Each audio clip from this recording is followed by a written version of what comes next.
listeners. My name is Shane, and welcome to the Gauntlet Podcast.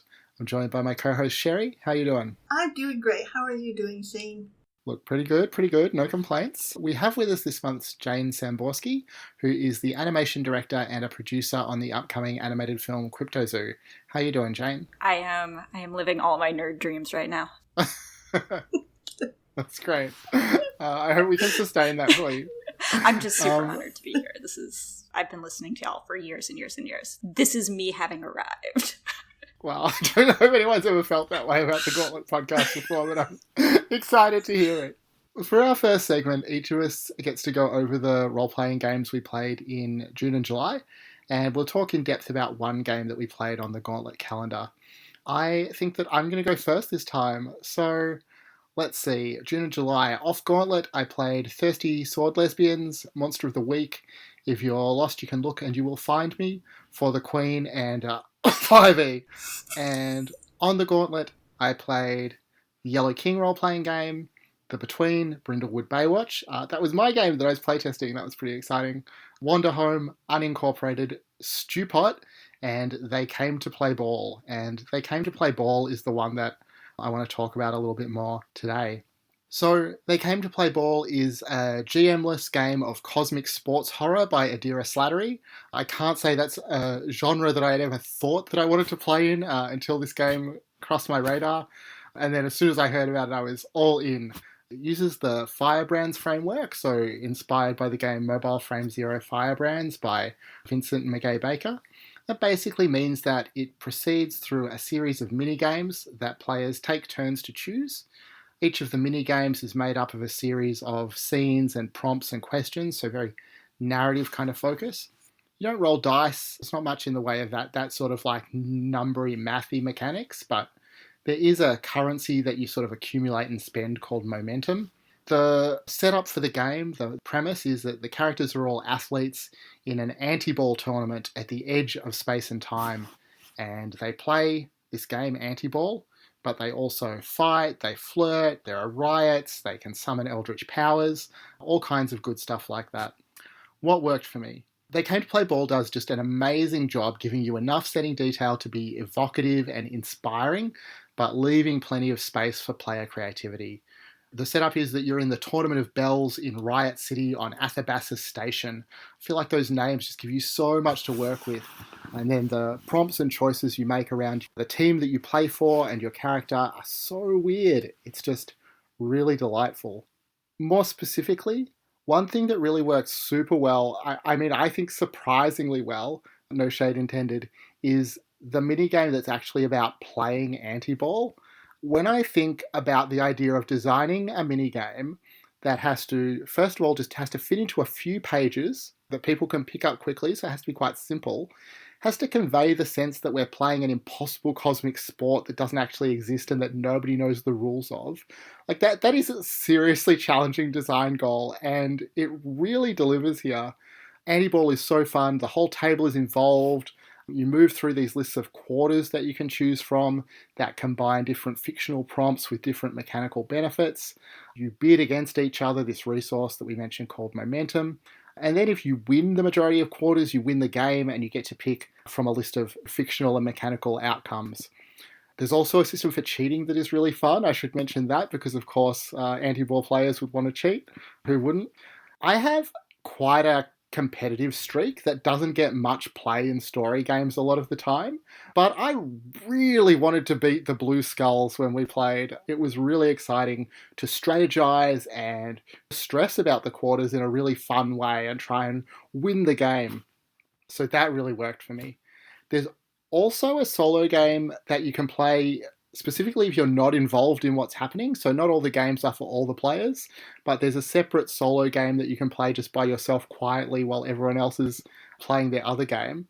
And I don't want to spoil that one because it's such a delightful surprise when you first read it, but it's really good, really fun, and really evocative again. What I'm less sure about, this and Stewpot I played this month or last month because I wanted to try out some Firebrands games, which I hadn't really played before. I found myself at times sort of chafing against that framework. I was just praising the anti-ball game, and I do think it's amazing, but there were times when I was playing and I was like, well, I would really like to just break out of this and, fight them one-on-one or seduce the opponent or something. But because of the structure of the game, you're kind of locked into this progression through the mini game until it ends, and then you can move on to the seduction, or then you can move on to the fight. And at times, I don't really know if would work, but I would love if there could be a way to switch out of a game midway through to a different mini game that would do what you want better. But then I possibly am just trying to reinvent like regular role-playing games in saying that. So I see the sort of give and take there, the pros and cons that go with it. I'm curious, how familiar are either of you with Firebrand's games? Have you played very much? I played a really wonderful Firebrand's game that was done by Jammy. It was super fun because I knew that show and I understood why the scenes were the scenes they wanted, but I understand wanting to be able to smash cut to the next thing. So I could see that. I like it, but it does, sometimes when you want to do a thing, it's hard to find the scene that'll let you do it too, depending on what your conception of the genre is. You have to read those scenes to understand what they are thinking the scenes are. Yeah, I mean, it's interesting to think about that. The King is Dead is one of those, right? Yeah. So I've had that printed out and in my things to play when people come over for literally years, and I don't know why I can't get it to the table. I'm always like, this will be great. We're going to skip the big thing, and I didn't do any prep, and we'll do this instead. And then we always end up playing board games. But I'm so disappointed because I'm so excited about the ideas in it. Yeah. It's got good stuff. You get right to the juicy stuff. The closest I have played is Spin the Beetle. Which I feel like is kind of the precursor to that, where it's a much simpler. Do you know this? It's another Vincent and McGay Baker. Mm-hmm. Basically, their answer to a party game. Super fun. Again, very simple script read and great icebreaker for people who've never been into role playing games. It is a game that I've read about but never read. Yeah, it's a fun, super light filler role playing game, which is an odd thing to even say. I love the idea that you have like photocopied or printed out role-playing games just ready in case someone drops by and wants to play. Maybe I need to try that. I do have For the Queen is my game for that circumstance, which I did get to play last month. That was pretty exciting. But my takeaway overall for this game, I think I still haven't really worked out if Firebrand games are exactly for me, but I am keen to keep trying them out. And this game in particular, if the idea sounds fun to you, I really think that you'll have a great time with A Game to Play Ball. Jane, how has your gaming run been? As you alluded at the beginning, I have been working on a very large project for many months now. And so I'm going to tell you about everything I've had the opportunity to play since the beginning of the year. My home games, I have a Brindlewood Bay game and a Trophy Gold game, which is actually the game I'm going to be talking about because I have also played that on the Gauntlet. I got an opportunity to play in the City of Whispers playtest, the PAC playtest, and Corundan early in the year. But Trophy Gold is the one that's top of mind, so I'm going to talk about that. It's one of this group of games that I think of as being developed in the Gauntlet. It was first published in Codex Gold. It's just an absolutely brilliant little dungeon delver in the OSR mold. The author is Jesse Ross, and I think it's just this really smart mix of very early RPG, kind of gritty, dirty, hack and slash, plus new tech, which is very exciting, which sort of smooths out the rough spots. What really, really worked for me is the mechanics are so intuitive and fun. Every time you roll the dice, it's about the mix of which dice you have, whether you have dark dice as your highest dice or light dice as your highest dice, and different things happen with different numbers of pips. It's just very engaging and feels like it could go any different way. Particularly, the combat is just so smart because the first thing you do when you enter combat is you are declaring for your character what could go wrong. It brings home how dire the combat is. All your worst fears are made manifest is how you enter every single round of combat. And I think that that's just amazing.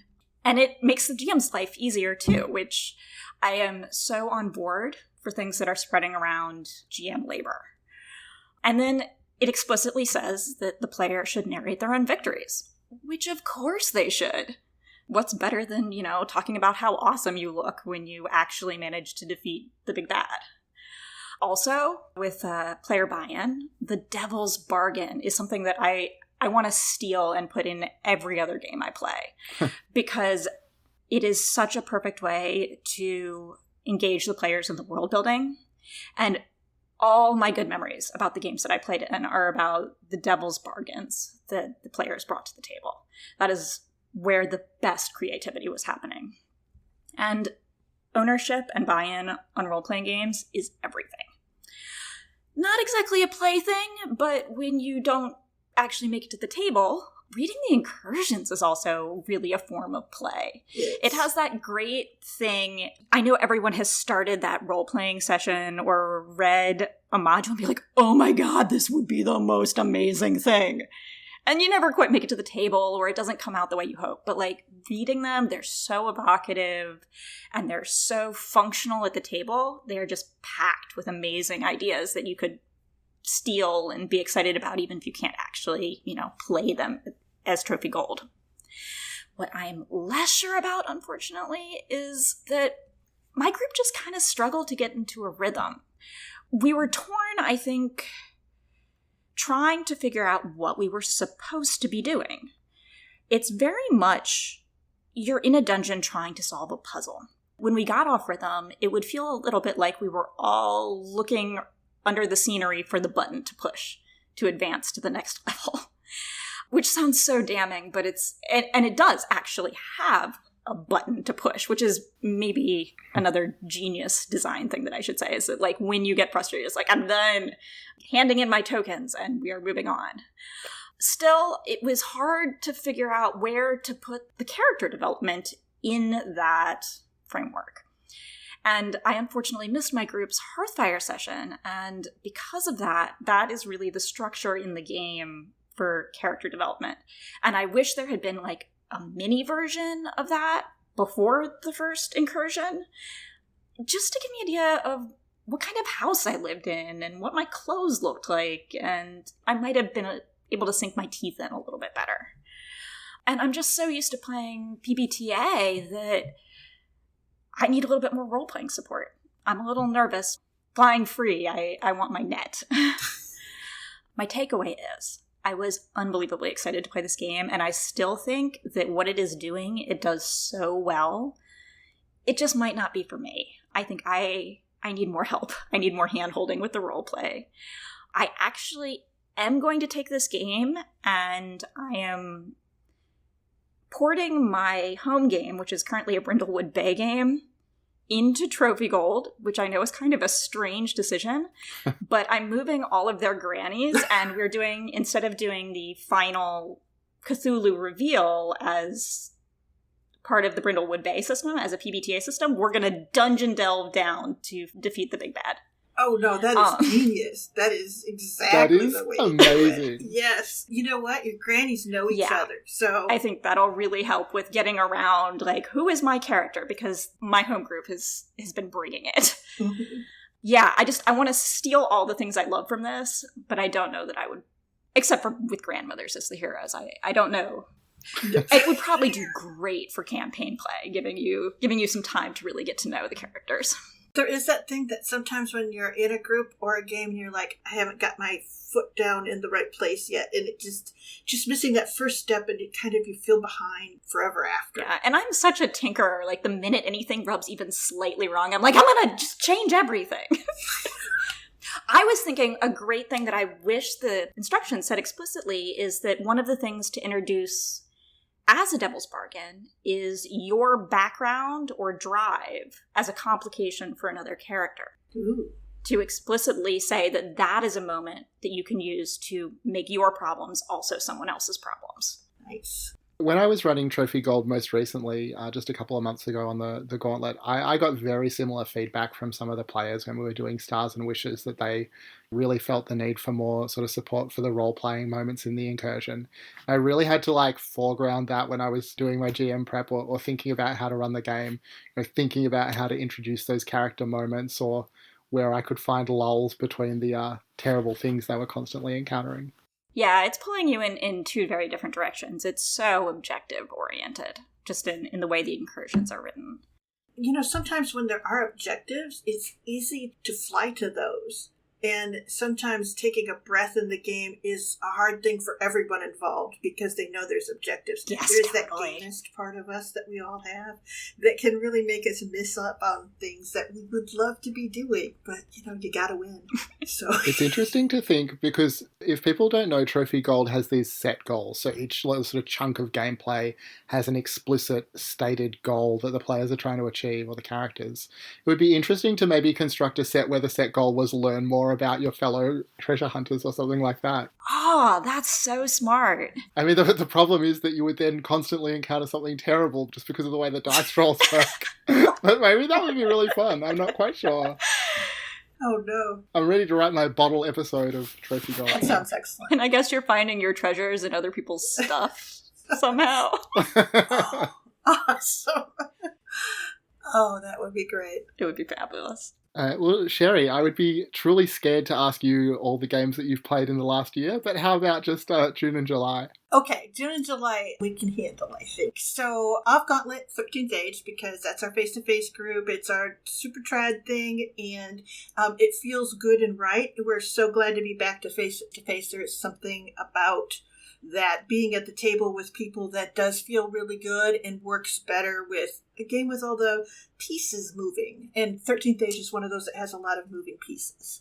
But also, still online, but former face-to-face players, we're playing Hearts of Within, the Supernatural playbooks. We're very deep into that, and we're getting really close to the end. So the tension is ratcheting up. And then I've been playing a bunch of play tests, mostly of hacks of the new Lumen system, which seems to be the thing right now. If you want to do a game that sort of has that video game feel, it's really about simplified mechanics that are hit, do damage, pick yourself up after you've died, that kind of thing. A lot of resurrection and stuff like that. It's fun. It moves fast. The versions that I'm playing now have moves that in order to restore your health and things like that, you actually have to tell something horrible or wonderful about your past. So it does have all of that character play and building in it. The more you die, the more people know about you, essentially. And I'm good at dying. That's what I do. Throw myself into the middle of things. And then the other thing I'm playing testing a chunk of are some Forged in the Dark games. And those are very exciting, but they are long play tests because there are so many moving parts in a Forged in the Dark game. But a good Forged in the Dark game, so good. But on Gauntlet right now, I played Brindlewood Baywatch. That game was awesome. It was a game where I got to rollerblade against a werewolf. And that, for me, is the peak of any sort of scenario in a role-playing game. Because it made sense in the way that only a Baywatch Nights game could make sense. So, also I played Godbound, played Hearts of Within, Brindlewood Bay Hack, and I think that's what I talked about. Lots of Brindlewood Bay hacks that I'm playing. It's so good. It's a good time to be on the Gauntlet. And also, right now I'm playing a Changing the Lost PBTA hack. It's the messiest thing in the whole world, but it's always a lot of fun.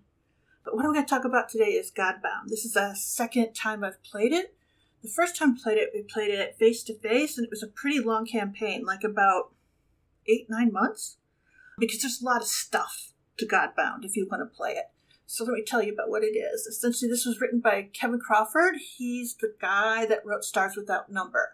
It's an OSR-ish game, and I say OSR-ish because it doesn't feel super OSR-y to me for a few reasons that I'll get into later. And that's purely my take on what OSR is to me, so ignore me if you wish. But it's about new-made divine beings that are finding their footing in the world. Pretty much the system is roll a d20 and beat a target number to succeed. That's when you have tests that you have to dice off on. But mostly what you're working to do is to define your divine godling. You choose these words from the book. And typically you get to choose 3 of them to define what you are as a divine being. And with those, you have the option to buy others later. But these words give you access to these sort of powerful thematic abilities that are tied to the word. For instance, in the game that I'm playing right now, I'm playing a little god baby that took artifice, but essentially from the idea of domestic machines, so like the loom and things like that. And then also bow, because that's a machine of a sort, and then fertility. And the story is an exiled set of war widows and their children left bereft on an island, and they made her, since she was the last one born, the hope, and they instilled a lot of divine power into her, and so this is the godling she became.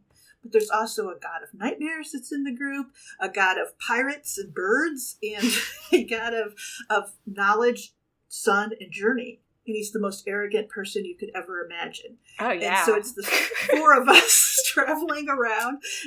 Totally, we don't mesh at all, and yet we mesh perfectly because we're so different. And it has been a lot of fun of having this idea of these little newfound gods, and we're traveling, and we're almost, slowly shaping a little mini pantheon, slowly shaping our little selves.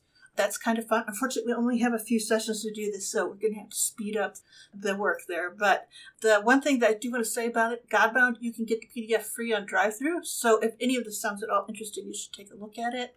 But what works for me with Godbound is the words are awesome. And when I said that I call this game OSR-ish, it's because this game feels super trad rich for me in that way of like, with trad games, you can kind of look through the book and you look at all the skills and all the cool advantages you get and all the cool stuff, and you go, ooh, I want that. That's the kind of joyful thing that I think of when I think about trad. This book has that in those words.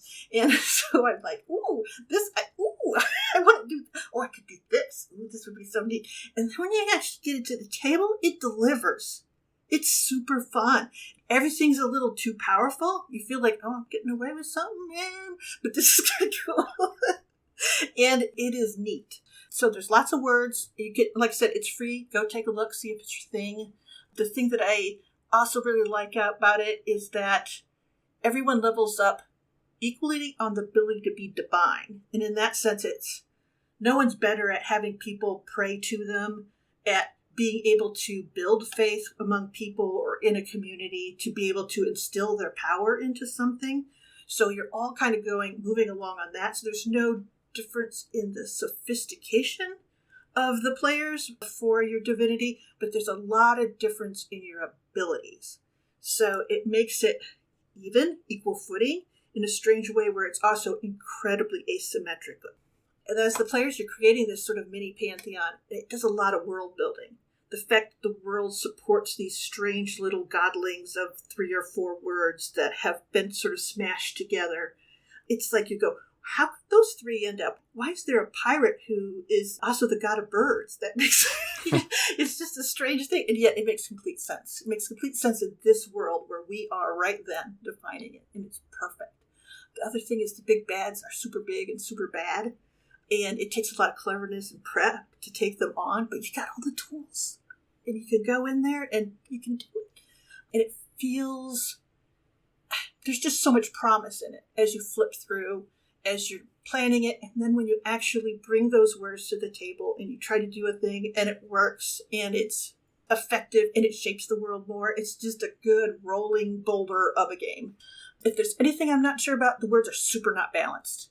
Some are way better than others for fighting, for controlling the world around you, for acquiring assets, and that can feel weird at some tables. I haven't sat at those tables though, but in the past I've sat at tables like that. And so just a warning, if your tables are very competitive and worried about what the other person can do and they can't, this might not be the game for you, or you might want to be really careful walking into it. Take a few of the words out so they aren't part of the thing.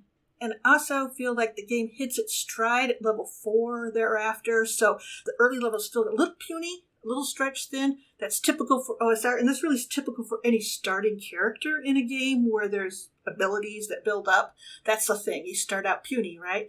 But since you know you're going to be a powerful god, the puniness feels punier. so that's the only thing. There's that first thing where you're like, I really want to get to the next few levels. Let's get there. But I do have to say the game is really excellent for thought-provoking play about power, play about tearing down power, about earning trust and faith, and about rebuilding and shaping a world, because that's what the play is. The play is not about abusing. Well, you could abuse, I guess, but it's really about what do you, as individuals who have quite a bit of power, do with a broken world? And how do you do it? And how do you carry on your legacy? How do you build things up or tear the bad things down? That sounds awesome. I'm so there for it. It is pretty good. Yes. And it's free. So just go take a look at it and drive through. That's Godbound by Kevin Crawford. Amazing.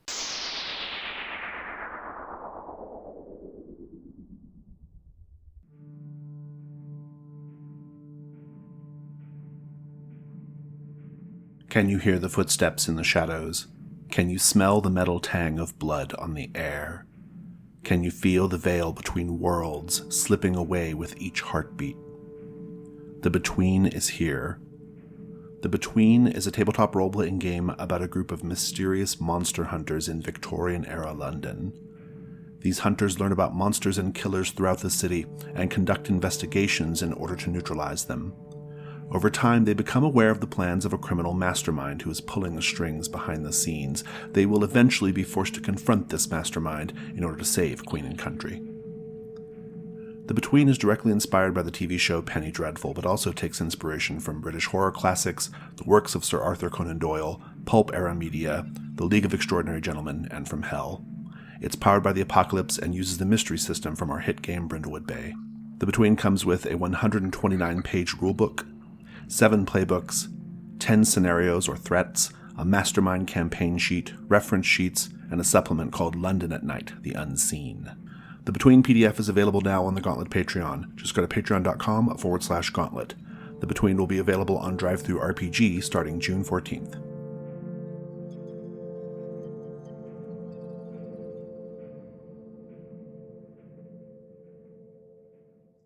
Listeners, in our second segment, Jane will be talking about a topic of her choice. What did you want to discuss today? Yeah, so I made a movie. It's called Cryptozoo. My husband is the writer-director. I am the animation director and a producer on the film. We share a film by credit, so it's really our creative baby. Cryptozoo premiered this spring at Sundance, which is exciting.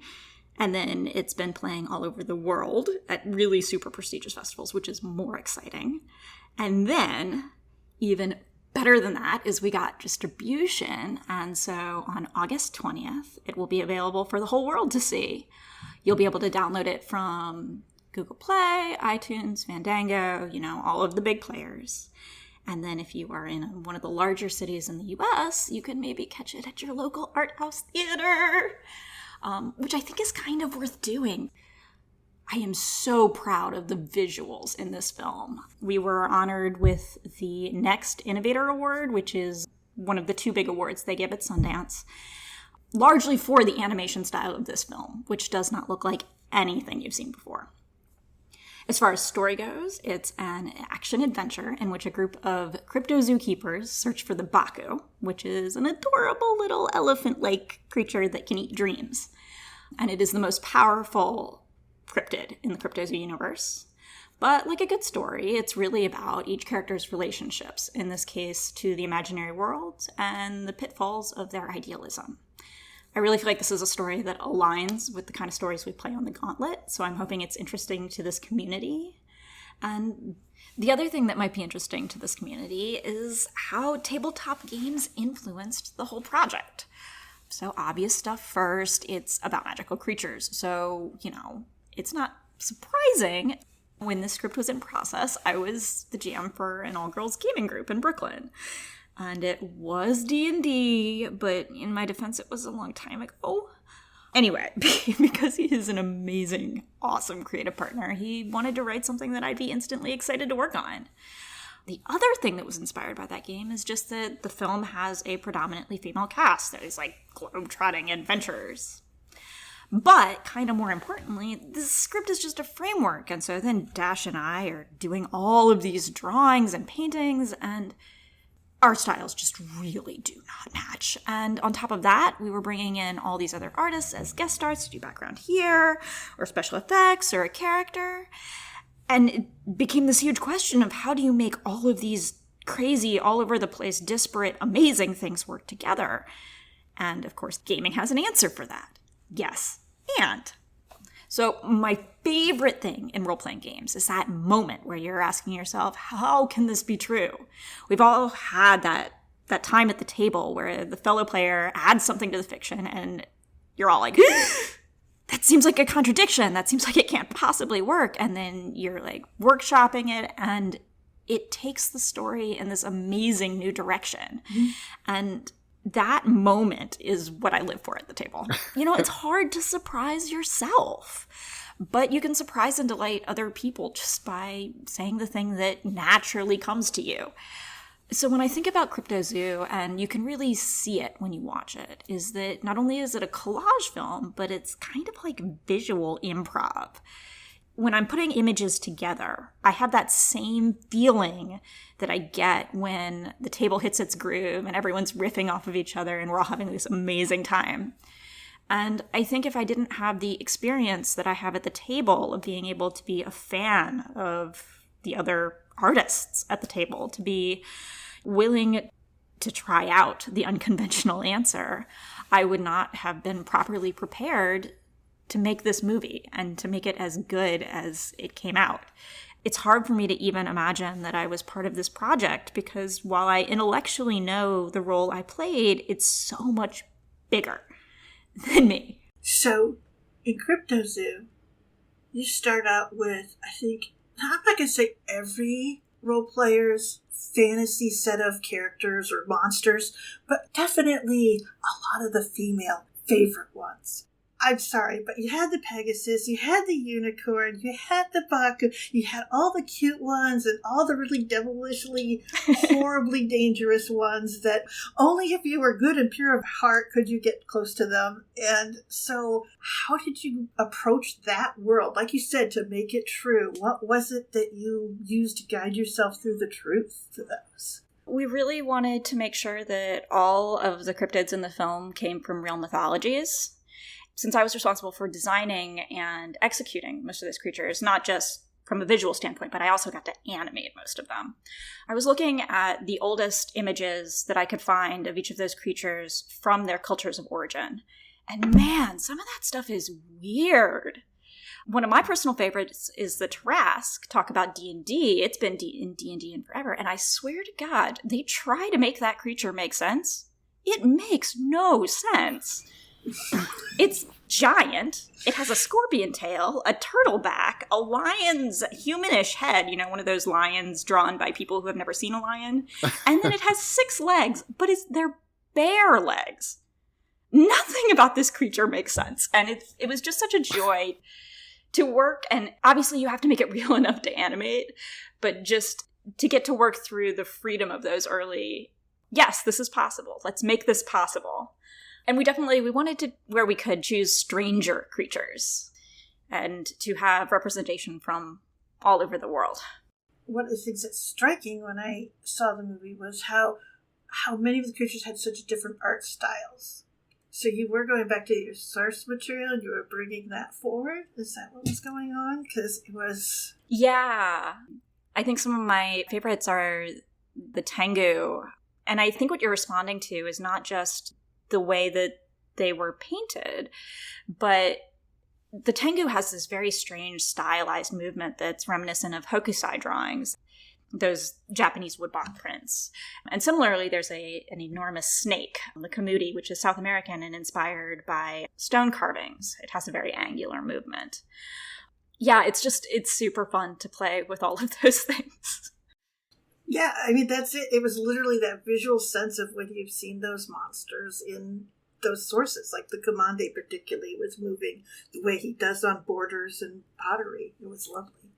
So, I mean, there are so many different kinds of play. There are so many different kinds of ways that you wove in these different pieces, that hidden world and the mundane world. Tell me about your process of going through that. Well, what's super amazing about the director I work with is that he casts artists the way that MIDI directors cast actors. So he's saying, you should do this background because it is totally in your wheelhouse and I want you to bring you to this image. So there's backgrounds and creatures and things that are coming from a lot of different sources, but then he and I and our art is really kind of at the center of the film. So think of it as like, we're the main cast of the sitcom and we've got really amazing guest stars coming in. And what it allows is this amazing fresh air for us to riff off of visually that just keeps every minute of it exciting to work with.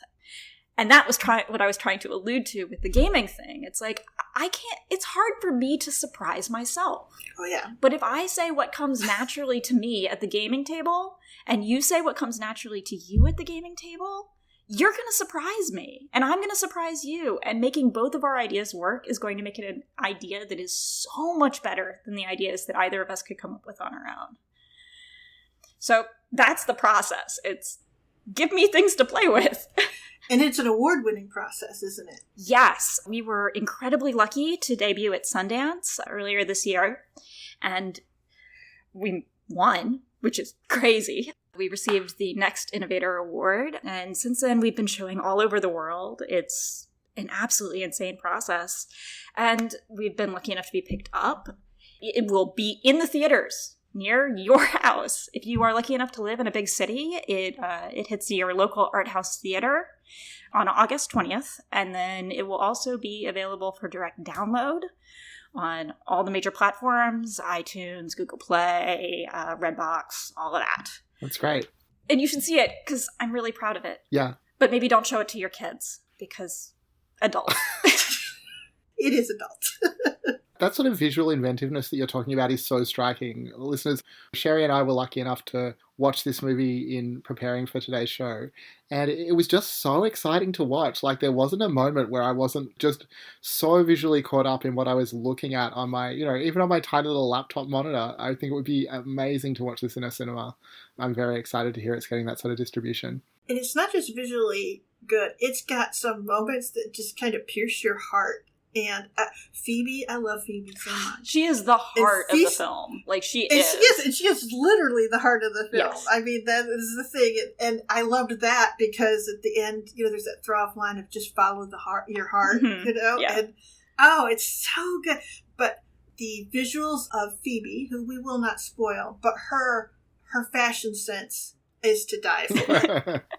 It is so to die for. It is brilliant, and everything, there's just so many great details. So I could see why you were delighted to work on it, because I was so delighted to watch it. And I could spend a ton of time with it, just going through all of the little bits. It was wondrous.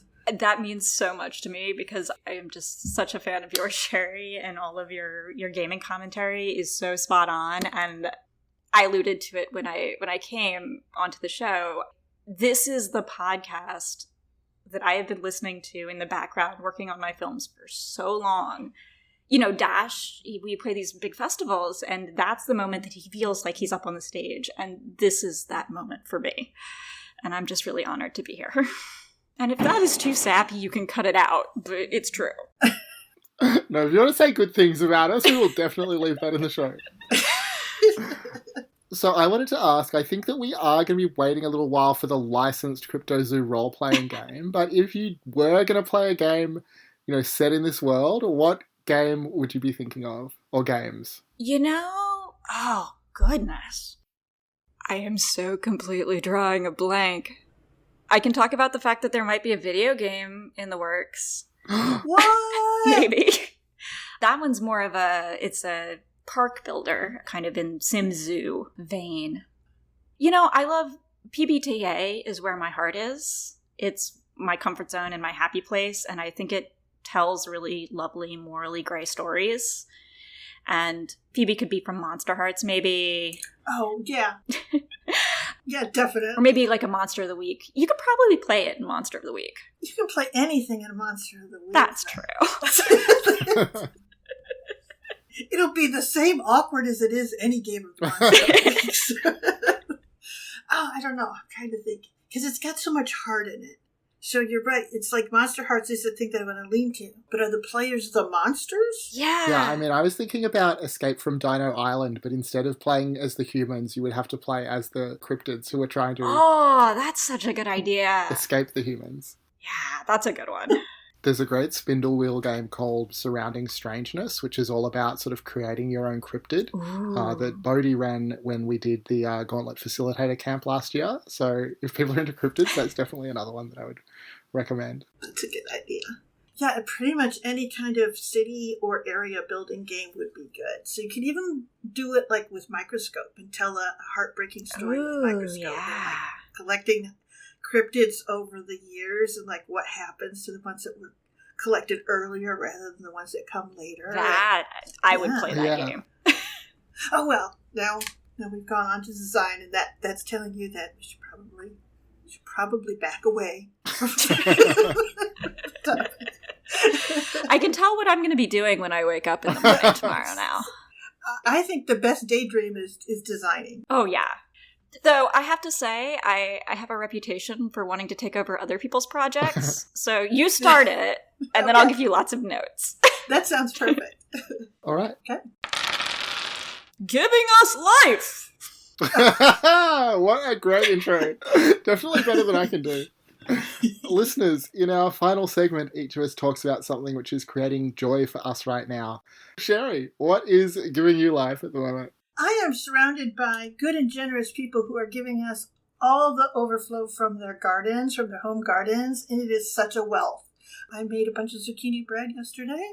I have tomatoes, like little cherry tomatoes, to last me for weeks now, and cucumbers that I may actually manage to have too many cucumbers, which is pretty rare because cucumber salad is like my favorite thing. It is that wonderful, bountiful 6 weeks of the year. It is right now, and I am loving it. That's so wholesome. What's giving me life is I picked up roller skating this last spring, and the idea that there is an activity that is both cardio and I like, just head explosion. So I've been getting my fun in the sun on. Oh, that's great. What's been giving me life, and I just want to preface this by saying I know this is a problematic fave. There are many things that I don't love about what's been giving me life, but I have to say it's the Olympics. Over the last couple of weeks, Melbourne, it's been a pretty bad time in our city for various reasons, but to be able to come home and just put on the wrestling, which is my favorite sport to watch, but also, I feel like every 4 years I have the same thing where I flip around and I'm like, wow, rhythmic gymnastics? Like, what is this even? Watching some weightlifting, like things that you would never normally look at, getting to see all of these amazing, obviously elite athletes. This year in particular was an amazing year for queer and trans competitors. There was something like 180 plus out queer competitors, more than double any previous games. We saw the first trans woman compete at the Olympics in Laurel Hubbard in weightlifting. And definitely going into the Olympics, I was expecting that Simone Biles, the greatest gymnast of our time, would produce some of the game's most amazing moments, but really wasn't ready for her most amazing and inspiring moment being declining to compete, to decide that she would prioritize her own mental health over all of those incredible pressures that she was under. That is such an amazing move. As a person who has struggled with mental health issues, like, that is such a 100%. Such a strong thing to do. So listeners, that's our show. The Gauntlet podcast is a production of The Gauntlet. We have an online gaming calendar, the Gauntlet calendar, where folks can sign up for our sessions. If you've enjoyed this show, please consider supporting our Patreon at patreon.com/gauntlet.